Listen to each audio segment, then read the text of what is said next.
It's the last Magpie Circle podcast of the year in terms of taking a trip down Meadow Lane of 2020. And who better to have as our final guest of 2020 than one of the legendary Notts County goalkeepers, Steve Cherry. A very, very warm welcome. Cheers, Paul. Good to see you, mate. At long last. Yeah, we had you in audio only, didn't we? Ahead of the never to be forgotten Harrogate for all the wrong reasons. Yeah. Today's podcast, I'm going to start off with an apology. You don't get many apologies from me, but you're definitely going to get one. And Okay. The reason is I believed Dean Thomas, didn't I, when I was writing my book? And we'll go on to yours in a bit. But on my book, One Flew Over the Magpie's Nest, when Dean cast that scurrilous aspersion on you that you used to nick all the free tins of, I'm not sure whether it was hot lager, home bitter, on the bus on the way home, and you used to take them home. And I put that in the book, and it wasn't true, was it? No, what it was, we used to get 4 each, but then there's all like surplus left over. So you help yourself to a couple, but normally, physio Dave Wilson, he took a bag full home with him, so it was not me. So yeah, I accept the apology. Yeah. So it was the physio. Well, I'm not sure. Physios be taking all the beer home, aren't they supposed to be the athletes? Great bloke, Dave. God bless him. He's a great bloke. Yeah. Now, when we look in the pantheon of Notts County greats, you're up there, Steve. You are one of the top 20 all-time appearance makers for the club. Didn't know whether you knew that. All-time top 20. Yeah, you're 19th. Yeah. Okay. Third highest goalkeeper appearances. Clearly, I mean, 328 league, phenomenal achievement. A bit behind Albert Ironmonger, 608 him, but but it's quite rare as well. We had Sean Derry on. There aren't many people that have supported Notts County and played for Notts County. Yeah. Very special. Yeah, my family goes back over 100 years. You know, to my close family, if you like. I remember it was sad actually because he went to watch Notts County in the Tom and Lawton era, and that was one of the games he saw last. He came home and passed away, but the game must have been bad. But it's his dad. So yeah, it goes back hundreds of years. So although I never went to watch matches when I was a kid. So I was always playing. I played 4 matches most weekends. So I watched football on TV, but all my family had a great Notts County support years and years and years ago. And it's in your book. It's a wonderful story. Thank you. You getting your medals from Tommy Lawton. Yeah, when I was 11, we won the treble at Wembley. So that was the league, the cup, and the five-a-side competition. And I've got one of the photos in the book is a picture of the team with the headmaster, the school teacher, and in the middle was Tommy Lawton presenting that medal to us all. So, it was a great occasion, that. Fantastic. You grew up Pitt Village, Calverton. Yeah, I did, yeah. And you were talking about that in your book, and kind of, I suppose a lot of people thought you'd just go down the mines, but it didn't work out for you like that, did it? No, what it was at school, I went down the mines on like a not a day trip, but it's a school experience, work experience. Yeah. So I went down the Calverton mines twice for a day, just to sample it. Then you took exams. Obviously, at the time, I got snapped up by a league club then, and then I got the big lucky chance when Derby watched me play, and I got tied up with schoolboy forms, and then I got offered a 2-year apprenticeship. But before that, my first trial was for Notts County. Go on. And I don't know where we played, but I got 45 minutes in goal, and I conceded 3 goals. I don't think I played that well, and that was it. Never heard a thing again. So the year later, I asked late Frank Hill if he minded me phoning Notts, writing to Notts for another trial. And he said to me, "Yes, I do, Mark," which set me back a bit. He said, "I've got a Derby County scout, come and watch you play."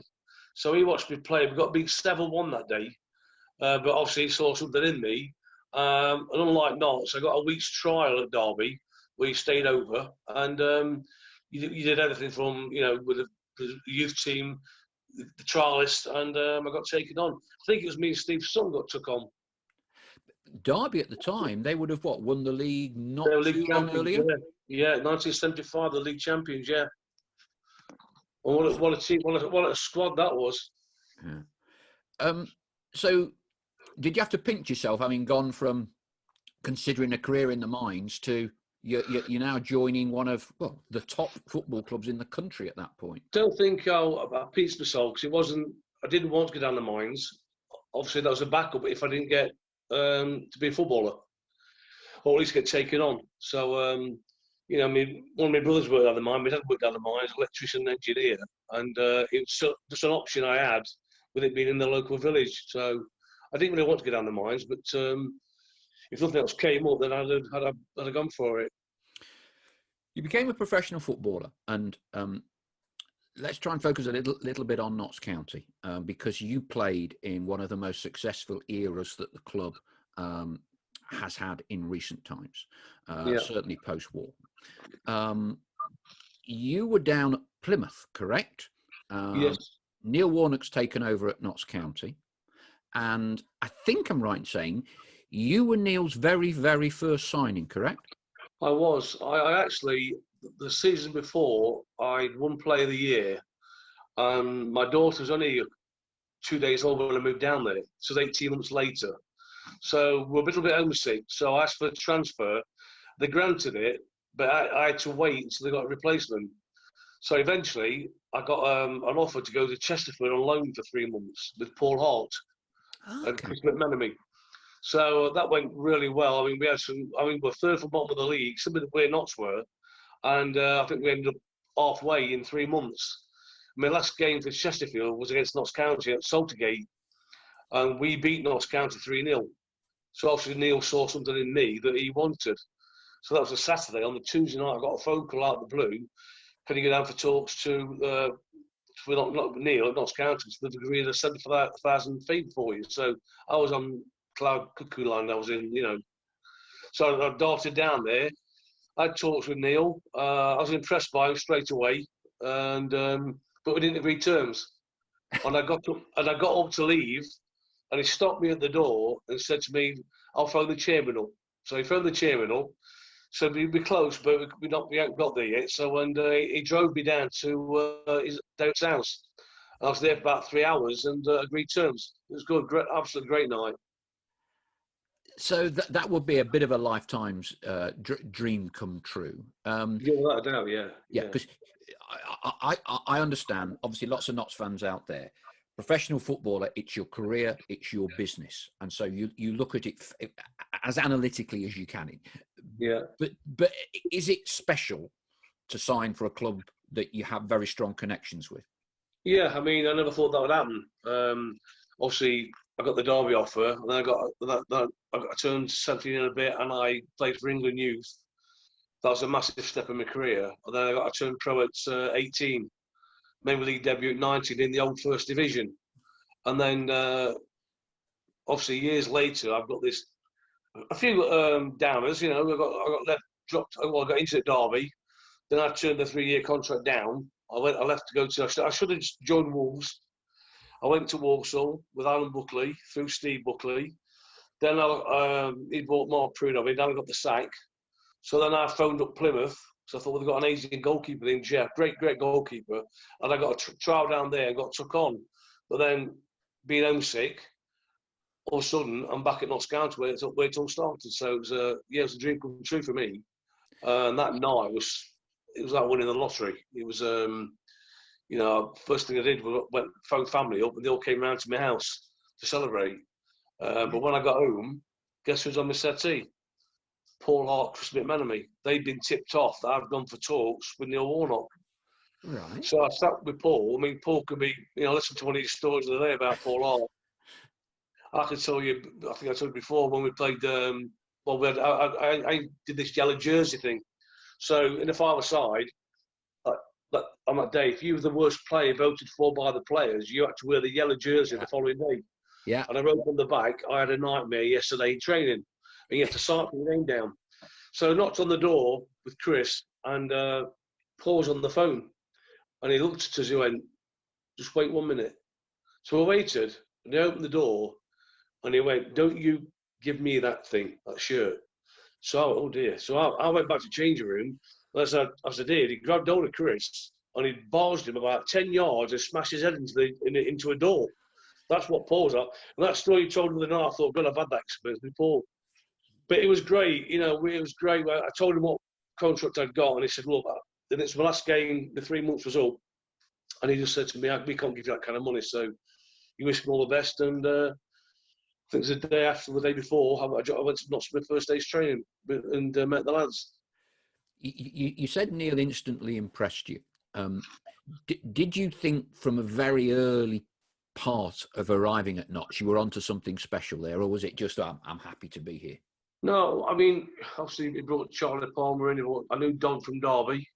I knew Charlie from Derby days. The first game we played, I think it was Chester away. We got beat 1-0. Yeah. But the signs were good. It wasn't a bad performance. It was a score from a head from a corner, and I think from after that game, he brought more people. Dean Thomas in, there was Phil Turner coming in, and he strengthened the squad. I say squad because when the lads that were on the bench, they could have stepped in at any time, and they did, and kept that momentum going. It was great 6 years from there. What were Neil's strengths? What was he good at? Just motivating. You know, I mean, he knew when to pat you on the back. He knew when to give you. He didn't give you bollockings. Like on a match day, say you'd had a bad result, say, he wouldn't say much after the game because he always says to people that when you're in the heat of the moment, you might say something you might regret. So he'd have you in the next day at his house for a coffee at 9 a.m. So basically what he's doing is he's messing your Sunday up. You know, in our day, we had day off Sunday. Yeah. So he'd drag in at 9 o'clock and he'd sit watching the video from yesterday's game, and then he wouldn't say anything to you. But you know, if you made a mistake and it popped up on the video, which it would do, you know, he knew by looking at you, you go, oh my God, was that bad? That kind of thing. Do you know what I mean? And we'd be done by about 1 o'clock. But by the time you got home, the Sunday was finished. So that was your kind of a bit of a punishment, really. But he was a great motivator. I mean, I'll tell you the story at Wembley, the second time at Wembley, and to get to the first division. We had a meeting with the chairman, and the chairman offered us double bonus if we won the game tomorrow. And Neil said something to me, I didn't even hear him. So we all toddled off to bed, and I knock on the door about half an hour later. And he says, Ches, have I upset you? Can I buy you a whiskey? Which is a bit odd. I said, I don't know what you mean, Neil. I said, something I just said, did I upset you? I said, no, you won't upset me. I said, I'm looking forward to the game tomorrow. I'm buzzing. So that's what he'd do. He'd come to your bedroom to ask if you're okay, you know, and not many managers do that. I mean, Neil clearly has a reputation of being quite fiery, quite strong-willed. Was he a manager that ruled, you know, had huge discipline? Did he rule by fear? Was he one of the lads? What was his kind of like management skills? It's a both, you know, because on some games he'd come down the coach, away games, and have a game of cards with you. I can remember we played 3-card brag. I can remember one day he came down the coach. It was Sheffield United, and obviously his old club, was not his old club, the club he supported. He had a few sherbets. He got a big fat cigar on. He comes down the coach. There's about 8 of us playing brag. But Neil fell asleep. In about half an hour, Neil's asleep. So we dealt the cards and looked at his cards. He got a pair of aces. So we looked at each other and said, "We'll fix his cards." So we took one of the aces away and gave him another card. So when he come round to go again, we woke him up. Said, "Neil, you need to go, mate. It's your turn." So we'd all gone back £2 open. So he then went, I'll go £4 blind. So I just of late, I don't know whether he was asleep or awake because he went £4 blind a few times. We're all looking round. People start to stash the hand down. And when he went open, now he's going £8 open. We're going, so they got ace high, but we'd realised after we took the ace away, we gave him an ace flush and he won it. So I don't know whether he's been cheeky and he was awake with his eyes shut. I don't know. But no, that's the other side of him. He's one of the lads, you know, but he'll run you for fun if you're not pulling your weight. But I know, I won't mention names, but on a couple of occasions, we've had the day off on a Wednesday, we've come in on a Thursday, and we've done crossing and shooting, and 2 of the younger lads weren't in a fit state, so he'd send them home. because they couldn't head a ball, because they've had a few shifts the night before. So, but he wouldn't say the two. He said, just go off home. I don't need you. Just go on home. So, but you can't guess who they are. I'm not telling you, but two young lads. Yeah. He got things moving pretty quickly, and there was huge momentum at the club, wasn't it? And what he also did, talking about young players, he wasn't afraid to give the young players their chance, was he? No. I mean, like with Tommy and Mark, and a few others, they're settling straight away. I mean, when you step into a team that's doing well, playing well, and full of confidence, and most of the lads were experienced as well. I think that's what helped the younger lads, put our arm around. That's what Lower Neil does. I think me, Donna Reardon, Filter, Dean Thomas, we're all experienced, and we helped them settle into the team, and it was a fantastic. The first year, I think we just missed out on the playoffs. Yeah, that's right. Second or third from bottom, and I tell you, that last game we played away, I think it was 0-0 somewhere. And my late brother was not a Steve Cherry fan. He said to me, "Can you get all the Notts lads to come to the Cross Keys at Epperson?" And I thought, "What for?" So all the load of Notts fans. We'll put a buffet on for you, and we'll have a free bar night. So we get back to Notts County with all loads of kids, and I said to the guy with the Worcester, I don't know his name, but I called him Monty. I nicknamed him Monty because he looked like Colin Montgomery. So I said, Monty, I know, and it stuck. Years later, when I went back years later, it's still stuck with him. And I said to him, "You do us a favour, would you?" What's that? I said, "Call the lads down to the Cross Keys at Epperson." Now, not many groups of players. No. Last game of the season would stay on a coach and go to 10 miles to a pub for a night's out, and then everybody went. He dropped us off. I think we were there till about 2 a.m, then went to a nightclub. It was absolutely brilliant, absolutely. And it was packed. The pub was packed with Notts County fans that had just been away and travelled with us. And that was the first season. So the following season, it got even better. And the one after that was even better than that. So let's talk on the first promotion season. Early momentum. Neil had very kind of working class approach to the sport, didn't he? There were no airs and graces. Notts County didn't have a lot of money. No. You've got the archetypal chairman in Derek. Yeah. Yeah. Was that camaraderie there from a very early point? Yeah, I mean, the late Michael Pavis, the one his son, and Kevin used to travel on the team coach.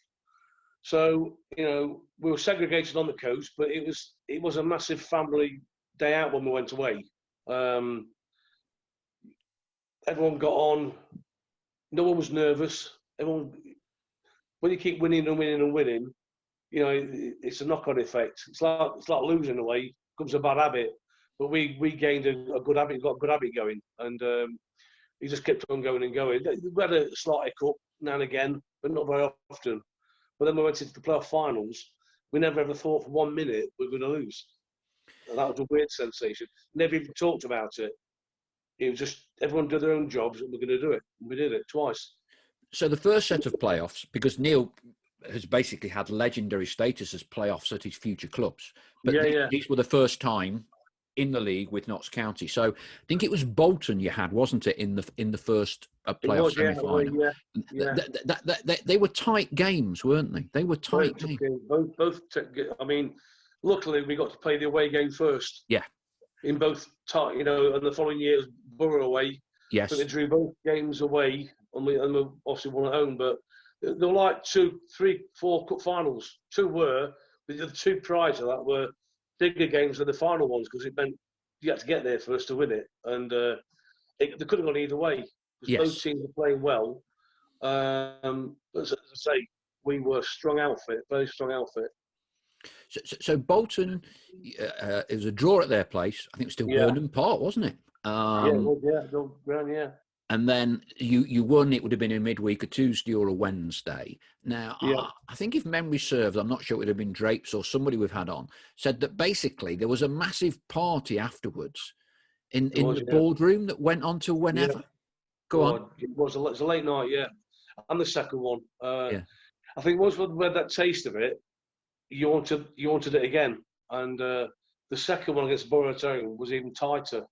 But the party after that was amazing because I think was there till about 2 in the morning, and then I think a few of us went to find a club in town that was still open. So you know, and then what Neil used to do, he used to give you a few days off, and then we all go to the Belfry in Birmingham. Yeah. We'd go and play golf. The lads that didn't play golf would use their leisure, and at night time for 3 nights, we were allowed to have a few beers. But then the following week, when the playoffs were going to happen, we was back down to business, and everyone was disciplined though. There's no, we had a laugh, but no one got out of hand, not out of order. But it was, sorry, mate, go on. Sorry. So would Neil join in those sessions, or would he stay out of the way? He would, not the old time. He'd come out for a bit. He played the odd game of golf. I'm not saying he's a great golfer, but he did like playing. Yeah. And he'd say if we played 3 rounds, he might have a couple of rounds, but obviously he had his own work to do off the pitch. And he'd eat with us, you know, and then obviously on the campsite, there was Bel-Air nightclub, so he'd come in there for a couple of hours, and then he'd go back to the lounge, and then we'd all filter back one by one. So yeah, they were great times, absolutely great. And he did it with Plymouth. When I went to Plymouth back on loan, I replaced Blackie for 3 months, and we got in the playoffs again. And he did the same thing all the way from Plymouth, went to the Belfry again. 3 nights golfing on the Raz, and then we trained the following week hard, and we won at Wembley 1-0 against Darlington. So you know he's got a few tricks, and a bit of magic about him. I remember, I think I was doing commentary for Radio Trent as it then was, and there was a game towards the end of the season, and I'm doing one. I can't remember if it was the first or the second playoff season, and it was at Wigan, the old Springfield Park. Yeah. And it was roasting. Okay. And I think, and the changing rooms were really small at the old Springfield Park. And so for half time, it was the first time I'd ever seen it. Neil kept you all out on the pitch, and you all sat on the pitch, and there was a big teapot that got brought out, and you could see him pouring tea out for you. It's very bizarre. You can't drink tea now. I think, remember right, the dressing rooms were roasting as well. Yeah. So, I mean, I watched that clip from the Borough about 4 nights ago when it's moaning about the dressing rooms, saying they got the eating on full white. Well, he's done that as well. He's done that before. And I know for a fact he's had the fire brigade in, flooded the pitch, so some teams can't play on it.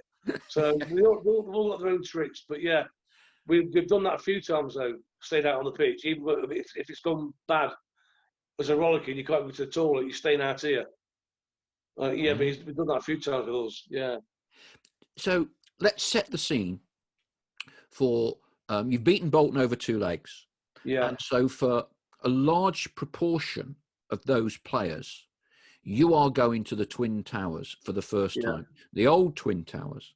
And in those days, the value of appearing at Wembley was much more prestige because there weren't so many other things going on. So what was that like when had you played at Wembley before? No. I remember I met up with 3 of my mates about 4 years ago that I'd not seen since I was 15 at school. And we went to watch England under-19s play. I didn't know who they were playing as a school trip. And I'd forgotten all about this until I met them in the Bell in town. And Tomo said to me, fair play to you, says, at the end of the game, you stood up and I said to you, what you're doing? And you were looking round the ground.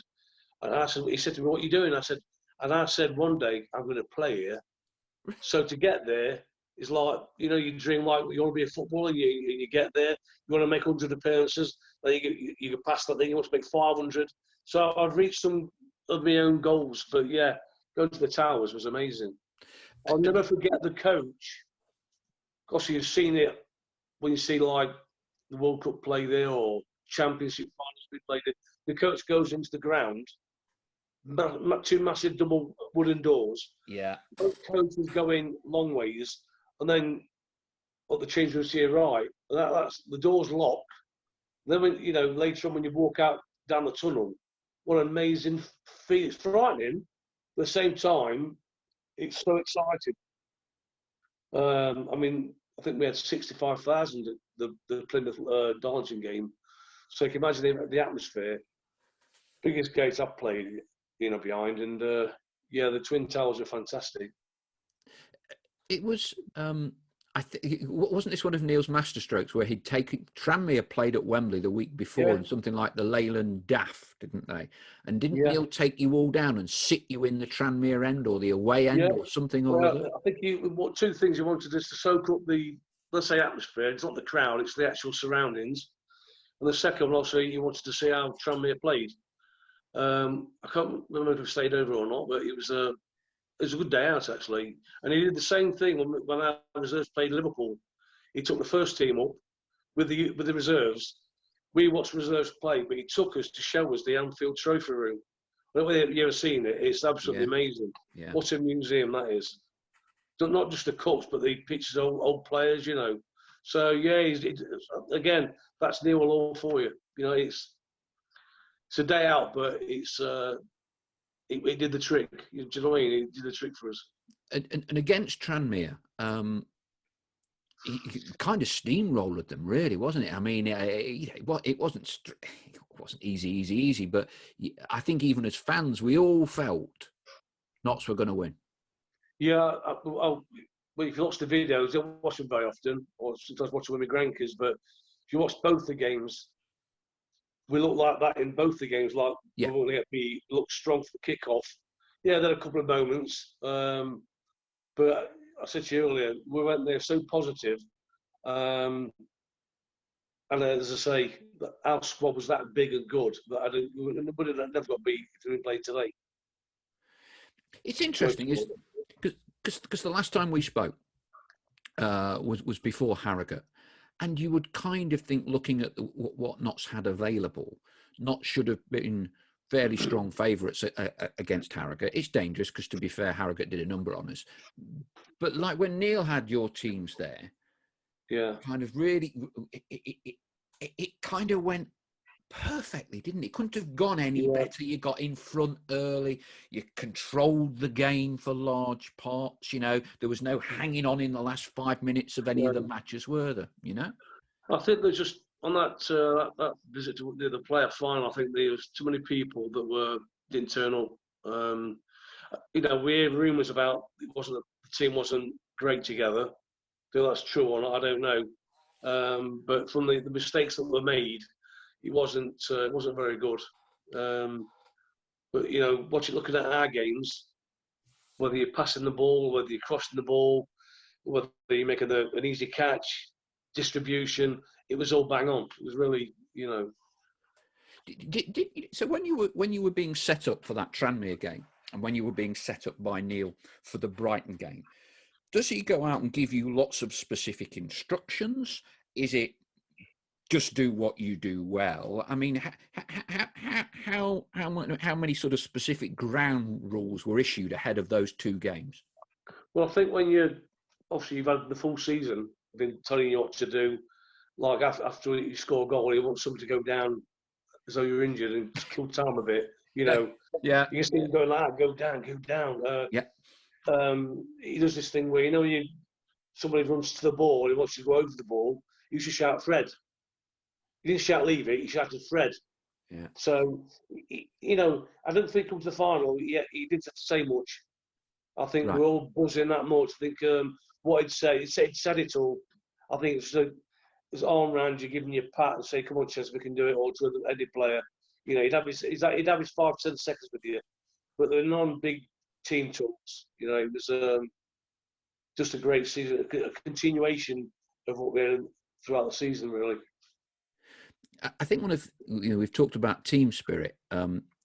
Neil's recruitment was spot on as well, wasn't he? Some of those players that he's unearthing out, I'm thinking, well, there's lots of them, but Craig Short was clearly an inspired signing.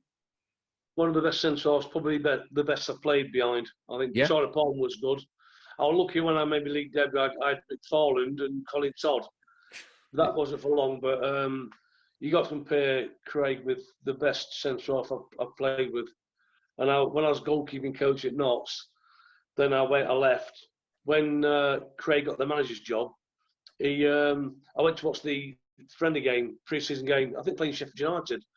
And Gary Speed was there, and Kevin Blackwell. So I knocked on the door, went in the office, and had a quick chat with him because I hadn't seen him for a couple of years.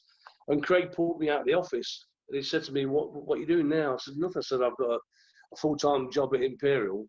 He says, "But coaching, I'm not doing anything, so I want a job for you here, back here again." And then about 3 weeks later, he got the sack, so I was absolutely gutted. Would have been nice to have gone back again, but yeah, I got full respect for Craig. I mean, he had a great career. Very harshly done by, I thought, at Notts, and Ray True has maintained that was probably, and there were a few, probably his single biggest mistake, because I think what he was trying to do was actually very laudable, wasn't he? Because he was trying to create a whole boot room, wasn't he, of Notts County people who have achieved success at Notts County and understand, I'm big into this, understand the DNA of the club, you know? Yeah. Because what works for Nottingham Forest or what works for Leicester City or what works for Derby County doesn't necessarily work for Notts County, because we're always going to be a challenger club, aren't we? You know? Yeah. Siege mentality, fighting against the odds. And I thought Neil got that from day one when he came to Notts. He did. I think it's just a shame that, you know, the timing of Neil getting the sack, I think the chairman should have given a bit more time. Let us regroup and then we'll go again. Because obviously, I've got this thing where if you see somebody in a player or a manager, and he gets up, you go down, give him time, give him a little bit more money. Because he's done it once, he'll do it again. And the proof's in the pudding. Is where he's gotten promoted. So I think there's a bit of a boo-boo there. And I think you should just give him a bit more time. I don't know if there's things behind the scene that I didn't know about. But Neil hasn't lost it. You know, he was still the gaffer that came in 5-6 years ago. And I think he could, bit more time, bit more patience, he could have got us back in that league again. But it wasn't to be. So, and then after that, I thought the club wasn't the club I joined. I thought when Howard Kendall came, I don't think Mick Walker was treated very well. Yeah. And I just thought I could see a slump in the club. I never got to the Anglo-Italian Cup final, won that. But it wasn't a great time for me looking at the club, not to what I had when I first joined it. So it wasn't a great ending, but certainly this first 5.5, 6 years were great. Yeah. See, I think, and clearly Neil is a master manager, but I think he was a perfect fit for Notts. Perfect fit for Notts. Yeah, I think when you've got a team out the division, and now you got league football, and the step up from Scarborough to Notts County is massive, and I think he has something to prove still, and chairman's backed him all the way, but whether he had in the background scouting for him or whether he did it himself, I don't know, but I think mine was just an opportunity, the fact that we played against each other the week before, and luckily I had a good game. But I was on a roll from Plymouth Play of the Year, going on loan to Chesterfield, and the 3 months I had there was absolutely amazing. We went to Bramall Lane when the Garner played for them, and the other his other mate from Palace. Anyway, they've got great partnership going, and we beat Sheffield United 3-1 at Bramall Lane. That's the kind of night on the 3 months I had there. So when I went to Notts, I had a continuation of great form. So, as I say, he brought in great players and we all mobbed it together, and it's an instant hit. Do you know what I mean? Did you... What was Neil like working? Because clearly goalkeeping is a specialised position. So would Neil work with you? Was there a specific goalkeeping coach? Did you all muck in together? How did you feel your game improved? His mate, I think Paul Evans, his name was. He was a goalkeeper for Mansfield years ago. Yeah, was it Burton with him as well? Yeah, but I think Paul was a solicitor, so he came down part-time. So sometimes when I went to Scarborough, the 4 nights break, sometimes I stayed down at Notts and Paul would take me for a week. And so basically, we did our own stuff. On a Thursday, we'd have a short-sided game, a lot of shooting and crossing. But on a Friday, Neil would allow me and Jimmy Walker, what comes out in a minute. Yes, yeah. There's another retribution coming up, Wack. I've been winding him up as well. So on a Friday, me and Wack would come in at 9 o'clock and we'd train at 9:30 till about 10 to 11. The first team players would then come out at 10:30. They'd get warmed up, and all I did was my own work on a Friday. with Jimmy Walker, and then I'd do the set pieces with the first team players, and that's just walking through set pieces, defending corners, defending free kicks. Then I was done. So on a Friday, I didn't train with the first team. Neil knew that's what I wanted, and it worked for me. So that's the kind of person Neil was. He put, when I went to back to Plymouth on loan, he phoned up Brian Clough, and he said, "Can you let Steve Cherry come and train at the club for twice a week?" So I got to train with Seamus McDonough. And then as the 3 months went on, I trained with the reserves and the first team. But then on a Friday, I would travel down to Plymouth, check into the hotel, go to training, go to the hotel. Saturday, I'd play the match. So the following week, we'll then go into away game.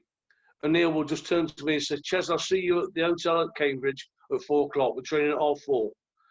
But he knew I was training at Forest and doing a bit of my own stuff. So, again, on a Friday at Plymouth, I'd train with another goalkeeper for the same time, hour and a half, and I'd be done. So if you showed him respect, he'd show you back, and there's a lot of trust goes into it as well. I was just about to say, clearly, he puts a lot of trust in you to do it properly when he's not looking right over you 7 days a week. Yeah, I mean, he's like it with other players as well, but he never got involved with goalkeepers, never. I remember we had a short-sided game, and I used to throw the ball into Blackie's box. Whenever I did it, he'd give a penalty against me. So I'd do it again, and he'd give him the penalty. Because he didn't want me to do it, he wanted me to play short. But that was just a laugh. But I tried to wind him up a few times, but he wouldn't have it. He punched me by penalty against me. So, yeah, great times with him. His training methods weren't great. It was basic stuff. I don't always like now. But as I say earlier, he's a great motivator. See, a lot of people have said that to me. Mick Jones, who was his long-term number 2. I think Mick was involved a lot in targeting the players. He would say, like you've just said it, not a great coach, but a great motivator. Yeah, and I just find it interesting, that balance, because clearly as the game moves forward, there are more and more people involved in sports science. There's more and more different drills and tactics.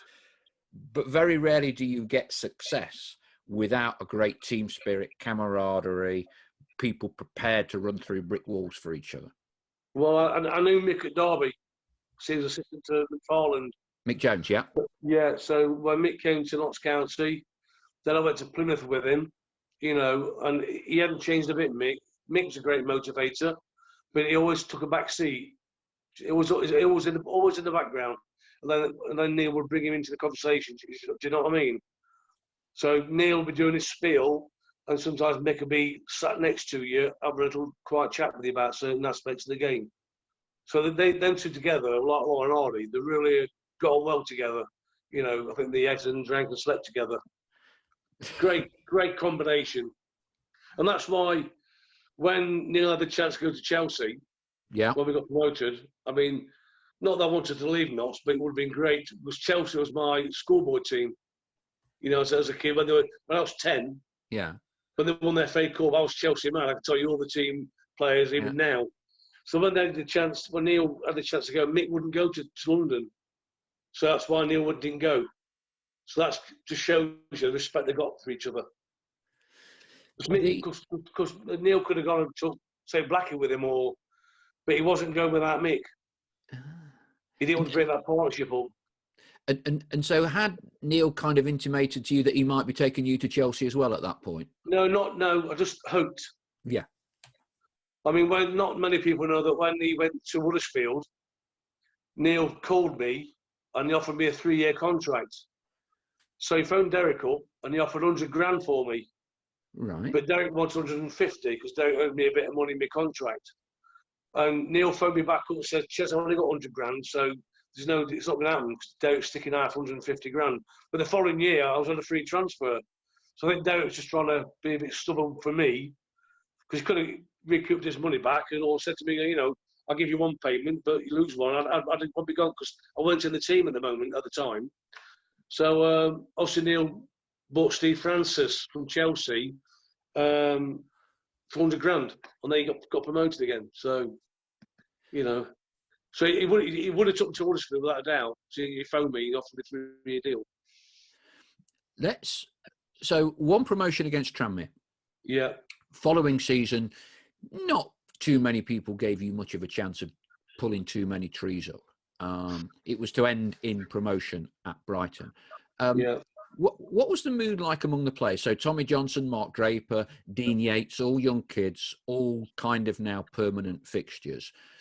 If you cast your mind back, what was your aim at the start of that season? Did you think it was realistic to get another promotion? Yeah, was on a roll. Yeah, I did. Yeah. So tell you a story. When I signed my contract, when we got promoted to go to the first division. Yeah. I can speak now because I'm not under contract in Notts County, so always got a bit of trouble for talking. Well, I wasn't having to go. Somebody asked me a question. It went into a magazine. So the question was, "Are you happy at Notts?" I says, "Yeah." I says, "We've been relegated by 4 points. I've just won Supporters Player of the Year." I says, "But there's a cut in my contract that my wages go down to my old contract." Well, my old contract was in the 3rd division. I didn't get a new contract in the 2nd division. So when I went to see the chairman, he asked me what I wanted, and I said what I wanted, and he told me to find another club. So we fell out. So he dropped me for 2 games. But so when I signed my contract, I was on a roll, and I thought, you know what, we won't get relegated. We're that good. We'll at least be off mid-table. So I kept the clause of my contract, signed the contract. And plus the fact I'm a Notts fan anyway. But so that was the clause that I signed for. And everybody was on it, but then I found out that 5 players went to sign the contract and said, if that clause in my contract, I'm not signing. And the chairman took it out. But I just thought, being me, we won't get relegated. We'll be halfway easy in this league. I know it's a top flight, and I signed it. So we had a bit of it wasn't a row, just disagreement. But he took it in himself to drop me for 2 games, put Bob Catlin in. Okay. But as I say, we're on a roll, you know. Yeah. You talk about the young lads, they were growing in confidence, you know, getting older as in terms of growing up, and you could see maturity in the game. I mean, how good did you think Tommy and, say, Drapes were at that time? But, great players. I mean, it proved the point when they got the moves they did. You know, I mean, Drapes went to Villa, they went to Spain, and obviously Tom went to Derby, and then Celtic, you know, so they both had great careers. But you can see that in them. But then, you know, you play against Derby. When we beat Derby at Meadow Lane 4-1, I saved Tommy's penalty because I've trained with him for 6 years and they still put it to me right. So, you know, I've never had him about that either. I'm going to throw my cap on it. But, you get promoted, okay, Brighton. Steamroller them. You are now going to be playing in the top flight with Notts County. So presumably the last time you had played in the top flight would have been with Derby X number of years earlier, yeah? What did it mean to be in the top flight with Notts? I'll tell you what, when we beat Brighton at Wembley 3-1, I was lying on the ground and I was choking up and I'd realised I'd got back to where I started. It took me 20 years, but I'm back where I started. I lost my place when I was at Derby because I fell down the stairs. Well, I went over on the last step of my own and did my ankle. And I played 3 games in the old first division, did my ankle. Then I was out for 8 weeks. But then I played the last 3 or 4 games. So I realised then, well enough, that I got back to where I started, which that was a massive another goal for me. So yeah, it was. And then what you're going to come to is in the close summer, we're waiting for the fixtures to come out. We'll be going first. Spot on. Man United away. Absolutely. Couldn't believe it. I mean, I think it was like watching the FA Cup, the draw to me when you'll give it that, you know. And I didn't realise until about 6 years ago that when we walked down the steps, I've got a photo in my book. There's a picture of the 2 teams walking out, and next to me is Peter Schmeichel. And I didn't realise that was his own league debut for Man Utd. Yeah. And I didn't know that. And Kanchelskis made his first appearance, and no one knew who he was, did they? In the Alan Paris story. Yeah. Yeah, I think I can't remember the story now. Did you mark Marty Skinnerson? I can't remember. Yeah. I think we didn't get a great account of ourselves. I mean, they scored 2 great goals. Yeah, I was at the game. I was doing the commentary. I think it was Dean Yates told me. You went up on the morning of the game, didn't you? You didn't go overnight. Yeah. No. I think anywhere within 2 hours, you travel on the day. But on the long hauls, you went obviously on a Friday night. But that game was so funny because we also we got beat 2-0. But it's the first game of the season, nobody expected anything really. Just go out there and I think Neil said, go out there and enjoy it. And they scored 2 great goals. I can't remember the first one, the second one. First one was a header from a corner, went to edge of the box. Brian Robson chested it and volleyed it. I didn't even see it. I can't remember the second goal. So after the game, we went to the players' bar, and there's 3 or 4 of us. I'm at the bar, got my money out, and the lady says it's all free. The bar was free. So I think 5 pints later, we get on the team coach. So then we got 4 cans each. That's 9. And then me and Dave Regis, we got dropped off at near Priory Island. Yeah. And this car picked us up with 2 supporters in. So they took us to the pub. It was the Hemlockstone at Wallerton. I mean, Dave was in the pub till about 1 o'clock in the morning. We come out there absolutely blathered. Just been beat 2-0 by Man Utd. We come out the pub blathered. But we got a day off. We normally have a Monday, Tuesday odd session. So, yeah, it was a good introduction to the football league. Hey, what a lovely story. There's you playing at Manchester United, top flight, and then the free bar, because presumably Derek had never heard of such a thing as a free bar at Meadow Lane. I'm assuming. No, I remember when Karen Brady came to the club. And he kicked out the boardroom, didn't he? Yes. It's. I mean, to be fair, today before we got to the top flight, we played somewhere in London. We came back up day 4-5-3. And this is before the playoffs. And we're all singing in the pub. And he said, right, driver, pull over. And he pulled the bus over into the car park, the Crusader. Yeah, on the roundabout. He bought us all about 3 or 4 pints. And that's the club then. That's what we were like. That's what the gym was like. You know. Great camaraderie. Clearly, you knew that the top division was going to be tougher. Now, I think you got a good result, second or third game. You won, didn't you? And there were quite a lot of draws, if I remember right. Yeah, I think Tony Garner fell out with that summer, following the end of that season, because I put in this magazine at Man City away. I put, if we could have scored like you just said, we drew a lot of games and 1-1. If we just nicked a couple of more goals, he thought I was talking a person. I wasn't. It was a constructive criticism about the team. Yeah. We needed to score, nick a few more goals, games with more goals. He didn't like what I said about it, but it wasn't meant to him. It was just he took it the wrong way. And I apologise, but it was the truth. We needed to stop drawing and score more goals. Now, do you remember the Paul Rideout episode? Go on. Well, good mates with Paul, but go on, tell me the... So Paul Rideout came, didn't he? But then went quite quickly. Yeah, we heard that he was sold to Glasgow for steel for their new ground. But as I said to you, the first years were fantastic. When he started to dismantle the team, Neil went, and then you got Tommy Rideout went, Shorty went, Dean went. I know you got some young lads coming through, but the actual squad deteriorated, and it wasn't the same club. That season, so the solitary season in the top flight ended in relegation. How did that make you feel? I was gutted because a lot of people were saying through that season that if it hadn't been for me at Christmas, by Christmas we'd been relegated, and I took that with a pat on the back, and but we kept going. I think we went down like 4 points, didn't we? Yeah. Yeah. I'll tell you a great story. We went to play Arse Library, and we'd gone in the daytime. We stayed overnight, pre-match dinner, and after dinner, he always used to take us for a walk, about a quarter of a mile walk, a bit of fresh air. So we've all gone for a walk, and the bus picked us up. When we got on this bus and started going, it wasn't the same bus. So when we got to Ivory, my glove bag was on our team coach at the hotel. So I haven't got any gloves. So I'm playing at Ivory in the first division. I ain't got a pair of gloves with me.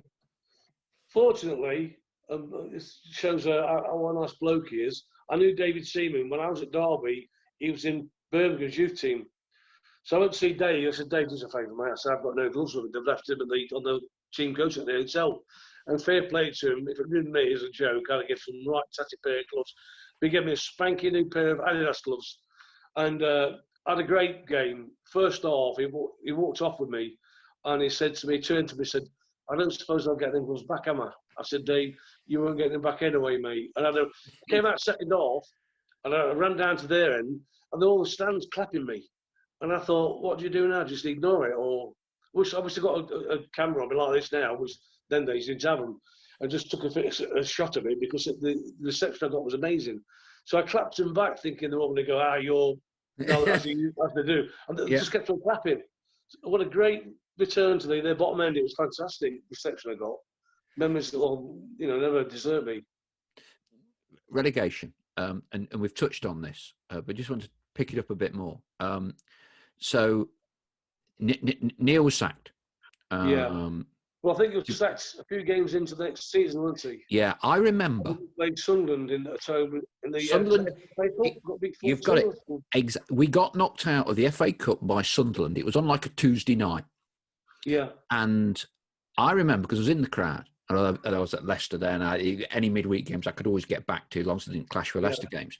And I remember going there, and around me, and this is where we as fans, have to take some of the blame, some of the responsibility, because clearly now, 99% of all people will say Neil Warnock should not have been sacked. What a terrible decision by Derek Pavis. The reality on that night against Sunderland, when we lost, there were a lot of people around me saying, Warnock out, he's got to go, he's lost it. So as fans, we all very quickly slaughter Derek. And clearly Derek, as the custodian of the club, needs to take a wider view. But you won't find a single fan, a Notts County fan, who will own up to saying they wanted Neil Warnock out. Oh, no, I couldn't believe he made the decision. But it's a fact. I was in the crowd that night. I think a lot of fans get frustrated. It's like I've seen yesterday about Neil Ardley, about the fans being frustrated. They are frustrated. Yeah. I think worse at the minute because ex-players have taken us out of the Football League, and we've lost our oldest league club and all that. Yeah. So it's frustrated. So even though we're third in the league at the minute, it's still frustrated while we're on top. We do well, and all of a sudden we lose at home to Bournemouth. Who's Bournemouth? Yeah. It's just frustration, Yeah. It's not. No one's trying to be personal, and we can't still be playing. But it's just when you see basic stuff not being done properly, it's frustrating. And with Neil, like I said to you earlier, I don't think. I can't speak for the people, but I think it was hasty sacking him because it's not been much better since, really. I know Sam came for one season and did well, but that was in the old fourth. Is that the old fourth division?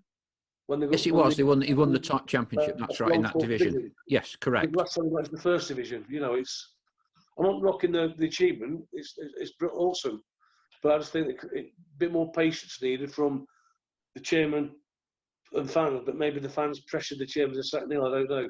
Well, you see that's part of my point. That's part of my point. And I remember when I was doing my book and I sat down with Derek. I asked him about the Paul Rideout Steel thing as well, Yeah. And he insisted it wasn't because there were so many people had said it was. He insisted it wasn't. Why are they selling them? Why? You say it was building a new ground, weren't he? Yeah, so he could make money, get some money in to pay for it. Now whether that money. There was some free steel floating around from David Murray, wasn't it? It was Murray Metals. That's what he'd made all his money in, that owned Glasgow Rangers. Because we only had Rideout for a few months, didn't we? And he looked the part, didn't he? He looked the part. Good signing. It was a class act, as on the pitch and off the pitch. Yeah, he was decent. I thought very, very good. But going back to Derek with Neil, Derek said to me, that was his biggest error. He shouldn't have got rid of Neil. He shouldn't have got rid of him. And he said, in answer to your point about the comparison with Neil and Sam Allardyce, he said that Neil was the best manager for Notts by a long way compared to Sam. He said He said to me, I could never find another manager as good as when I appointed Neil. Yeah, no doubt. Yeah, and his record speaks for itself. After Notts, he's the best manager outside the Premiership, isn't he? Yeah, How did you find out? I think Paul, a bit similar to how I found out that I was going to be dropped when Howard Kendall came. Because Paul phoned me up and said, Jason Caton's going to replace you. So the manager hasn't given me a chance. And the first game we played, I think we beat Bolton at home 3-0. But after that, I got dropped. We won 3-0. So obviously he wanted somebody else in. And after about a month, Jason went back. And that allowed me to get back in the team and play in the Anglo-Italian Cup. Yeah. So when Neil Warnock got the sack, how did you find out about that? Did Neil tell you, or was it just papers? Or I think one of the I think it's the press. I think I got it from. And what was your immediate? I don't think Neil would have found all the players up. I think we found it the next morning. What was the immediate reaction of you and your teammates to that announcement? Really gutted. It's like losing a member of your family, because obviously you don't really ever going to have contact with him again, or where he's going to go. But and I was his first signing, so it took me more probably than other people. As I said to you earlier, it wasn't the same club that I joined. It had lost its backbone, if you like. So it's difficult. Training was in a bit of a slump. Players started arguing with each other. I can tell you a story of one player that I'm not going to tell you because he wasn't meant to be in nastiness. It just heat of the moment, frustration, and I let it go. But the club wasn't the same after that. And I appreciate Howard's past record as a manager. It wasn't a good time. Mick Walker did well, didn't he? But kind of became part of what you would call a managerial revolving door policy, almost, wasn't it? We went away somewhere. It was at East Midlands Airport, and Wayne Jones and Slady was off talking with the chairman, and Mick Walker, our manager, couldn't find them, and we knew this, and that gave you, it was a bad atmosphere. You knew something was happening because Mick wasn't involved in the conversations. And then next week, Mick got the sack, and they brought Howard Kendall in. So that era I keep telling you about wasn't good. You know, I think Derek had lost the plot, if I'm honest with you. It wasn't how he angled bringing Neil in, but from sacking him and then sacking Mick, to Mick had been at the club for years. You know, he brought young Tommy and Mark through and a few others. So I think he deserved a bit more respect than that. I was a bit choked for Mick as well, really. So I'd known Mick for years through when I was at Derby. Well, these teams just play against each other, you know. But I say, well, it was the club wasn't good then. It's quite often the case, isn't it, when a manager who's very successful and molds a group of people in his own image, and you get a lot of success. When that person leaves, and often it's because they're successful or whatever, there's often a vacuum, isn't there? Like you've just said there, there's kind of like a hole, isn't there? And it's just dissipating what Neil had brought to the club, you know. And it happens even at the biggest clubs, doesn't it?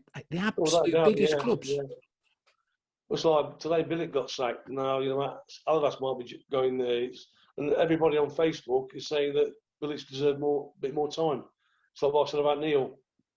Yeah, he's got promoted, hasn't done well this season, but give him time. You know, look at some of your players, not your manager, because he was the same manager you brought in last season. You know, you're not guaranteed bringing Sam in. That's going to change. Or in fact, you're paying one manager off and bringing one manager to pay him. So it's difficult. I think some chairmen need to look at themselves really and run the club better. If you look back on that time at Notts under Neil Warnock, apart from yourself, obviously, who do you think was the single most influential, important, pivotal player on the pitch? Well, I think when I joined, I think they needed a goalkeeper, and that's no disrespect to Mick. Things weren't going well, so you're leaking goals in. You brought a defender in because you're leaking goals in. You brought Charlie Palmer in, a good centre half. Then you brought Thomas coming through, and eventually Ryan out came. So, obviously, the spine of the team is from goalkeeper, centre half, good midfield player. You know, bringing in Don O'Riordan with his experience. You know, you got it there in one. You know, so I'm not to say it's me, but I think when I came because I'm a good talker on the pitch, and I think that I gave something to the back four that they hadn't had. And when I went to Plymouth, this is not me saying this, the fans say that when I came for the last 3 months, Blackie lost his way, and the team had slipped out the playoffs, and one of the shrewdest moves Neil made was bringing me in as a calming influence to the back four. And that's what I felt when I joined Notts, but I'm just bouncing back off what people are saying in Plymouth when I joined there. And then he backed it up with other good players coming in. They say clearly goalkeeping is a specialist position, can be a solitary profession. Let's redress a few more comments from your kind of, not saying an understudy, but a young little kid on the block that used to train under you on the YT programme. Was James Walker, wasn't it? And James, when we had the show a couple of weeks ago, he was dishing a bit out to you, wasn't he? He was, yeah. Come on, now's the time to redress. Well, he comes from Mansfield, doesn't he? Rest my case. Sutton in Ashfield, I think he would say. But it's close enough. So he used to say that, he cleaned my boots, well, not very often. And he got a bit of money. I think he used to get about 20 quid. So when I heard him say other players are getting 100, 200 pounds for a tip, I thought, well, that's half my wages. So I know that's not happening. So I think there's a bit of bullying here going on. Record straight. He got gloves off me, and he got the tip. Wasn't massive, and I blame the ex-wife for that. So there you go. I put the record straight. I mean, you said it. Great character, yeah. He is, mate, without a doubt. Yeah. I remember bumping into him in town years ago, and he was still playing at the time, and he had a few sherbets, and we bumped into each other, and we hugged each other like lost brothers. And I said to him, I'm so chuffed for your career. And I said to him, when I watch you play, I sometimes see you in me. Oh, sorry, me in you. And he went, to be fair, Ches, I modelled myself off you. And I thought, what a good, lovely, sweet moment for me that he actually meant it. I know he's had a few sherbets, but he's done really well, me and Wack. He's a great character. Talk me through how he can be at Notts County all of those years. Yeah. Doesn't make a single appearance. And yet then goes on to be the record club appearance maker for Walsall with over 500 appearances. Yeah, well, that's people's opinions, isn't it? It's a viewing point for people that, because like I've had one lad recently. He got released from Derby Academy, 12 years of age. Ben Priestley, his name is, and his dad called me and said, "My lad's got a trial for Forest Academy." He said, "Would you coach my lad for a few sessions?" So I think I took him around for about 6 to 8 sessions on Woolton Park. And he had his trial, and he just got a 2-year scholarship with Forest Academy. So, younger lad, been kicked out because of his height at 12, which is ridiculous, and now he's back at an academy at Forest. So, and Wack is a prime example, but at least he didn't lose his confidence and go downhill. He went to a club, and obviously, I think he got coached by Mick Kerrs. Mick Kerrs, I was with him when I was at Walsall. Mick, he's a great bloke. And got his confidence back, and he's become a legend at Walsall. Mm-hmm. Absolute legend. And I'm chuffed to bits for him. Because like I say, you could chip on the shoulder, all that, but no, he's an example to all young goalkeeper, any goalkeeper that gets released and bounce back ability. It's interesting as well, isn't it? I mean, we look at Harrogate, their goalkeeper who was nationwide, well, I don't know, it's Vanarama, whatever it's called, National League Goalkeeper of the Year. Belshaw, huh?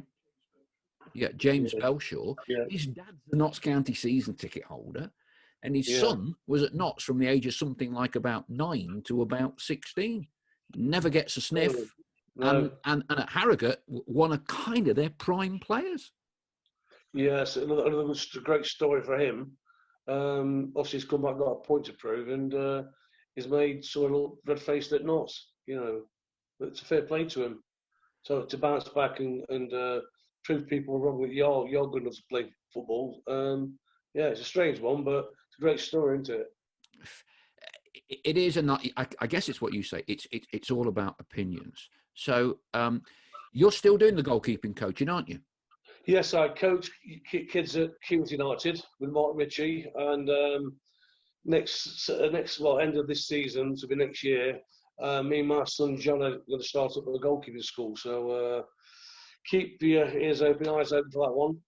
Still negotiating stuff, so it'll be interesting father and son coaching together. So how does it... I help him out at Forest as well on a Monday night. He coaches the academy, the group just outside the academy. So I've been helping him out the last few weeks with that one as well. I've enjoyed that as well. How does it work with goalkeeping coaching? Because we're all familiar with the young teams, and it's straightforward. There's 15, 16, 17 players. So when you're doing your goalkeeping coaching with the young kids and the young lads, how does that work? Is it 1-to-1? Do you get 2 or 3 goalkeepers together? How do the goalkeeping schools work? Well, when you're on your own, I split the group. They split the 2 groups up, obviously age categories, and the hardest thing with young kids is keeping them busy. Yeah. So it's trying to keep them active, a couple of goals going at the same time, so they're all doing something at the same time.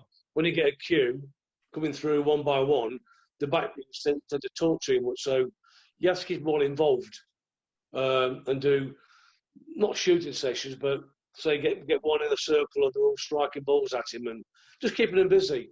And the biggest thing is making them enjoy it and have a laugh. Because the last 2 weeks on the pitches we trained on have been awful, but the kids have gone home full of laughter, and they want to do it next week before Christmas. So, I really enjoy doing it now. It's I had a 10-year gap since the art trouble, and I've come back now and got a book for it again. We spoke about camaraderie. I think it's also worth mentioning when the Warnock era team got together at Notts a few years ago, virtually everyone turned up, didn't they? Great. Yeah. To this day, you still keep in touch with each other? 1 or 2. We obviously Dean Thomas is on Facebook on his singing and stuff. See what he's singing, yeah? Yeah, it's good, mate. It's very good. Well, I used to do a bit with him on the team coach, but I'm not as good as him. And I've got a croaky voice now. I'm shouting too much. So there's a couple on Facebook, but whenever we go down to Notts to watch a game, or in the past we have, we always bump into each other, have a chat and a beer, and a good old laugh, Yeah. You've also done your book, haven't you? And it's been pleasing that there's not always a lot to read about with Notts from ex-players, but over the past 7-8 years, there's been quite a few books come out, and it's good. And yours was excellent, cherry picking. Now you've told me, haven't you? You've not got many left, have you? Now? No, well, what it was, it's on Amazon, but they took a massive profit. So I bought so many, and then I went round all the pubs in round Notts County to sell it. So it's gone well, but I did approach Alan Hardy, and they wanted 40% of takings, so I decided not to do that. Then I couldn't guarantee whether I get my money, so the club went bankrupt.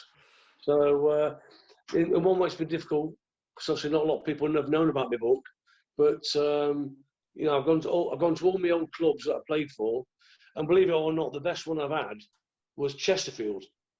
Okay. I went to a Gordon Banks evening before he passed away last year, October, and we had 5 ex-goalkeepers, and Banks was one of them, and I had dinner with Gordon Banks, and that was a great night. So after that, I got invited back to sell my book, and it was a 3-course dinner.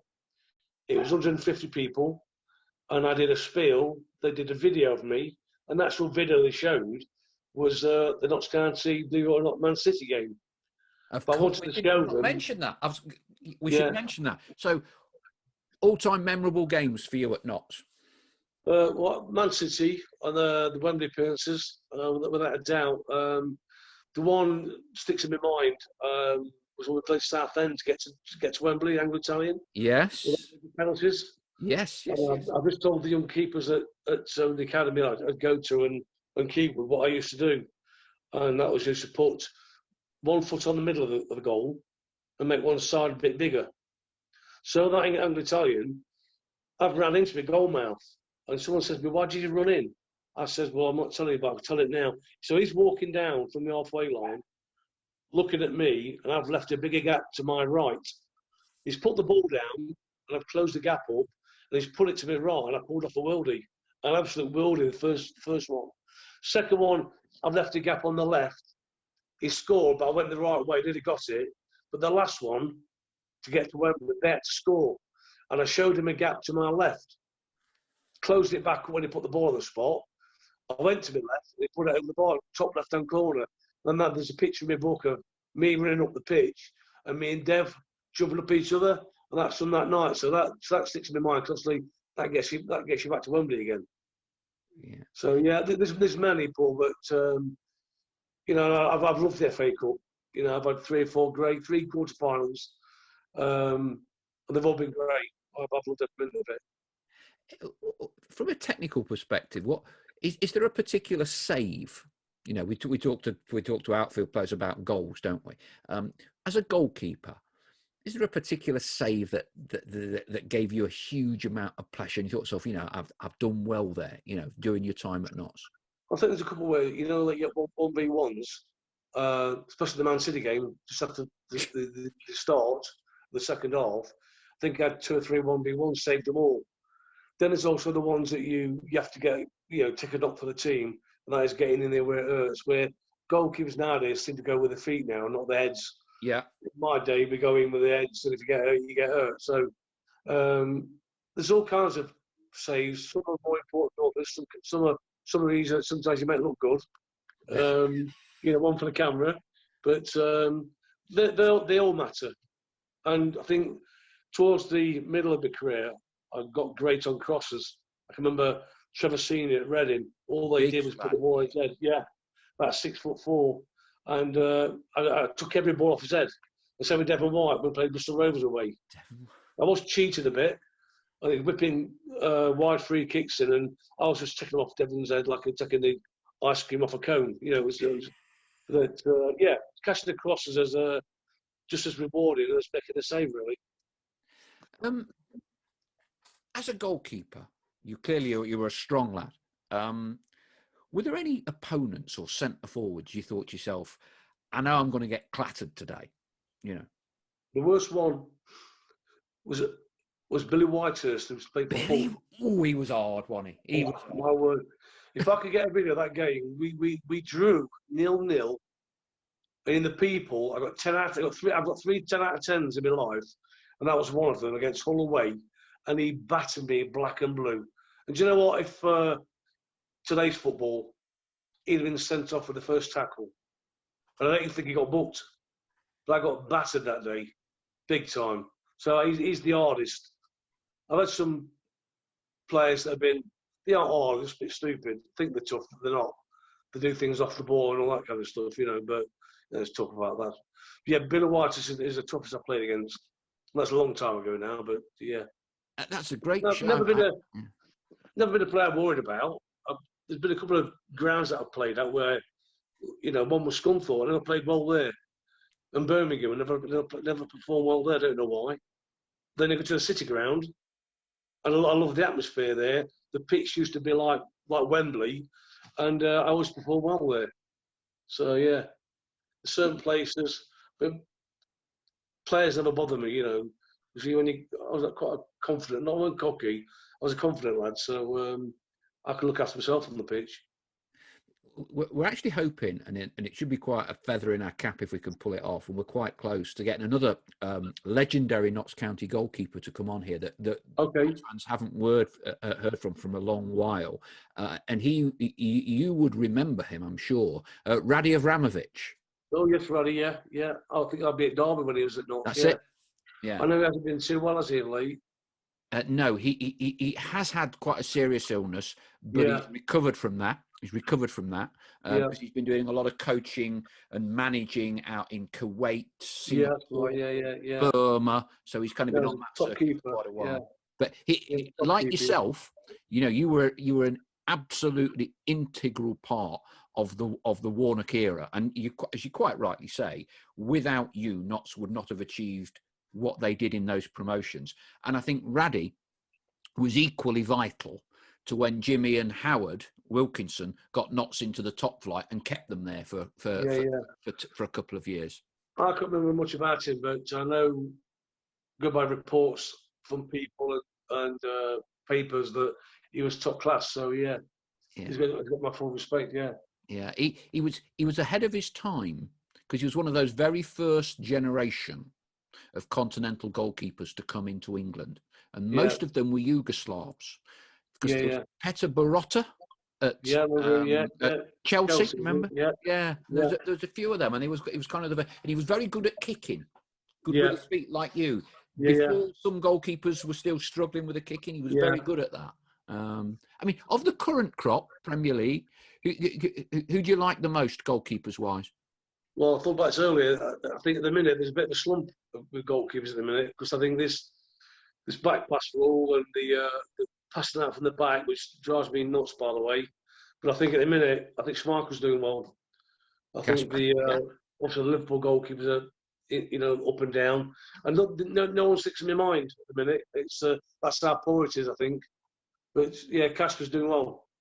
Yeah, because you often have goalkeepers that are of their generation, aren't they? So what would you say? The last really great one that dominated would be what, the German guy? Without a doubt, yeah. He dominated for a generation, didn't he? Yeah, he did. Yeah. So this the new FIFA rule where you can take the goal kick and it doesn't have to go out of the box. So why do they stand out of the box then? And then pass it back to the goalkeeper. He gives it back. Centre half gets it. Gives it back to the fullback. Keeper loses it. Goal. Don't. And people in the crowd, when you go to a game, they all saying the same. Just get it forward. Go forward. You don't win games by passing it around at the back. I'm intrigued to see if Neil does it, because in our day he used to say, "Ches, don't give it your centre halves. You can't give it your fullbacks. Then they bomb on. But get it forward. Let's play football in their half." So I love to see how he plays the game now. And goalkeepers are now playing so much higher up the pitch as well, aren't they? Yeah, but I mean, I think we did, but not so much was made of it when I played. But still, you get the keepers that think they can play more than they can. They have a touch, but they try and clip it to the halfway line. And so many times it goes out of play. It's still quite bad, really. But in my day, you get a bollocking for that. But the managers now seem to ignore it. It's like just a thing. Were you not one of those goalkeepers then that in the six-a-sides always like to play out? Because most of the time goalkeepers like to play out, don't they, in the little six-a-sides? I think in the six-a-side sometimes you don't have a goalkeeper. So, but when I was at Derby on a Friday morning, used to try and get in the first team, because they used to train on a bowling green at the training ground, on a proper bowling green. But you couldn't wear studs, you had to wear mouldeds. And it was little like locky goals. But it was five-side football. Then you do your work after. But normally with Neil and say at Lincoln, when I was coached there, you'd have a short-sided game, but you'd have big goals, so you'd stay in goal then. It's only when you've got 4-foot goals going on that you fancy playing outfield. When it also, blimey, me and Alan Buckley, we used to have like a sheet up, and it's always me and him battling out who scores most goals in the season. It was Friday morning in the car park, was always a foul side. So, yeah, I mean, it paid off in the end, because when you got in the first team, you could play a bit of football. But I wasn't one that went dribbling. I'd come out of the box and head it or chest it and take it and give it. I wouldn't run with the ball, but yeah, it should be in good stead. Yes, I think the dog needs to be taken for a walk now. Yeah. Obviously the squirrel, mate. That's all we have to. I think that's our cue to say thank you very much. It was a pleasure, mate. No, and it was a pleasure, as I know, as all Notts fans, and as a goalkeeper, integral, massive part of what Neil was able to achieve. Proper goalkeeper, and I know from talking like the lads, Drapes, Tommy, they all used to say, best keeper we played with. That's great. I appreciate that. Thank you. Yeah, top guy. Neil could not have done it without you, and it says something as well that you were his first signing. Because I always think you judge managers by the players they bring in, not the players they inherit. Yeah, exactly, mate. Yeah, exactly. Yeah. So, thank you very much indeed. Pleasure, mate. Sorry about the tinnies on the bus. You've dressed the balance with whack. I'm sure he'll be keep an eye out on Facebook. He'll be coming back. Thank you very much. All the very best. Take care. Paul. Thank you, mate.